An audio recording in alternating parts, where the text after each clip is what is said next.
Television रे premiere हेबाकु जाउछि superhit Odia film Bhauri. World television premiere superhit film Bhauri. सिनेमार मुख्य भूमिका रे बॉलीवुड अभिनेता अरिंदम रॉय एवं वंगीय नायिका बिदिता बाग रहिथिबा बेले अन्यान्य भूमिका रे अभिनय करिसेंती मिहिर दास, मनोज मिश्र एवं चक्रधर जेना प्रमुख बॉलीवुड कलाकार। अतीश कुमार राउतंक बलिष्ठ प्रयोजन रे निर्माण होइथिबा ई सिनेमार निर्देशन दैछंती वरिष्ठ निर्देशक सुधांशु मोहन साहू। सिनेमाटी 2015 जनवरी 1 तारिख रे सारा ओडिशार सिनेमा हॉल रे रिलीज होइतिला।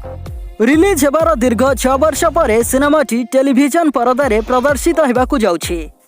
सूचना मुताबक अरिंदम रॉय एवं बिदिता बाग अभिनीत यह सिनेमा भौरी सेप्टेम्बर 25 तारिख शनिवार संध्या 6 नुआ Odia TV channel Siddharth TV रे प्रसारित हेबो। तेबे आपण माने एही सिनेमाटी को प्रथम थर टीवी परदा रे देखिबा पई केते एक्साइटेड आपणकर मतामत हमकु कमेंट माध्यम रे निश्चय जणांतु।